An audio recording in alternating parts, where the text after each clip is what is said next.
По улицам слона водили, как видно, на показ. Известно, что слоны в диковинку у нас, так за слоном толпы зевак ходили. Вдохновенный баснописец Иван Андреевич Крылов, безусловно, гениальный мастер метафоры, но в этой басне он рассказал нам, оказывается, совершенно правдивую историю. Слоны в Петербурге на самом деле были. По улицам города их водили. Более того, они приняли самое непосредственное участие в строительстве и благоустройстве города. Первый слон, подарок персидского шаха Петру I, прибыл в Петербург в 1714 году. Животное на паруснике доставили в Астрахань, а оттуда слон прошел через всю Россию до самого Петербурга. Люди на Руси, никогда не видевшие слона, выходили на дорогу с хлебом-солью чествовать диковинное животное.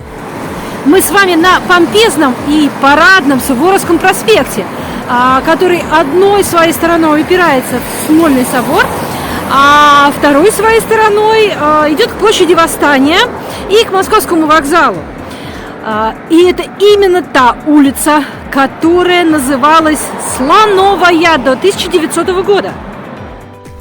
В год на корм слона отпускалось 1500 пудов тростника, 136 пудов пшена, 365 пудов муки, 27 пудов сахара, около 7 фунтов корицы, кардамона, гвоздики, мускатных орехов, 45 пудов соли, а также 40 ведер виноградного вина и 60 ведер водки.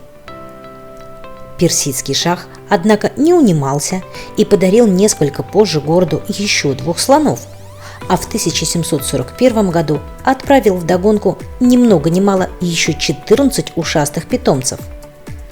Это потребовало строительства специального слонового двора, а также сооружения площади для выгула животных со спуском к фонтанке.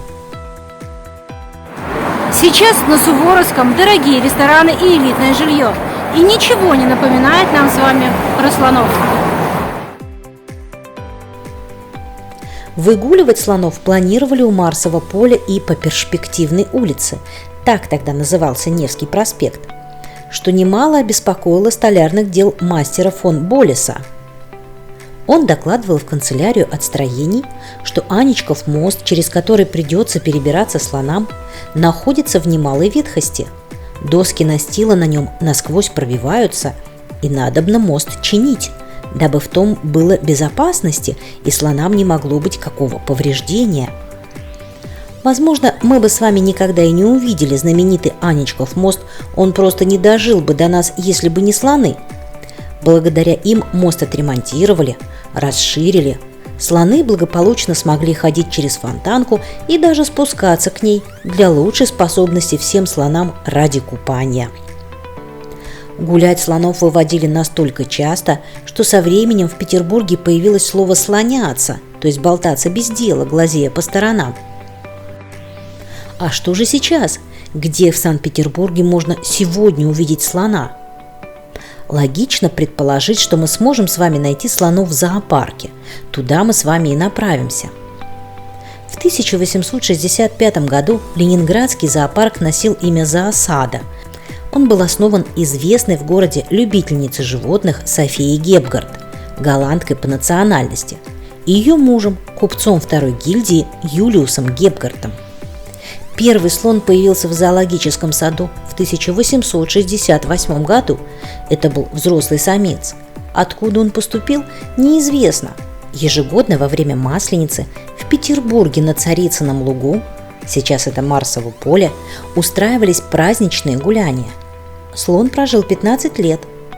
Сейчас мы с вами из экзотических животных можем увидеть здесь грациозную жирафиху Соню, лениво возлежащих в тенечке кенгуру и, пожалуй, тигра. Правда, мне удалось запечатлеть только красивую табличку и удостовериться, что тигр есть, но он, видимо, спит, по вот таким весьма характерным бороздам-царапинам на бревнах в вольере. А слонов в зоопарке нет аж с 1982 года.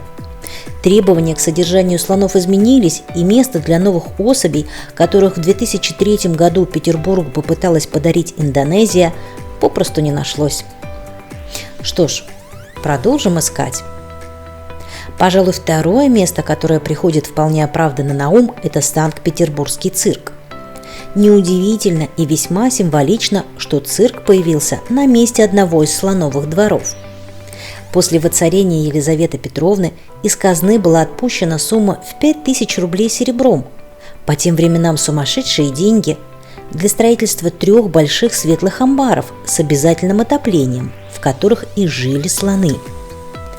Слонов, однако, здесь тоже давно не видели. Последний раз их показал городу гастролировавший тут итальянский цирк Тоньи. В 2020 году Тоньи привез в город не только слонов, но и зебр, гепардов, бизонов и кенгуру. Цирк ненадолго застрял в Петербурге из-за закрывающихся границ, поэтому дрессировщики устроили прогулку своим слонам на заднем дворе этого здания, чем вызвали немалый интерес местных СМИ.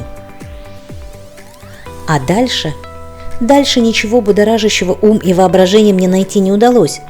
Нет даже скульптур слонов, которые бы увековечили этих добродушных и великолепных животных и их участие в истории Петербурга. Кроме нескольких небольших дворовых фигур в спальном районе на окраине города или слоника на детской площадке в одном из парков, слоны из Петербурга безвозвратно ушли. Может быть, вернутся?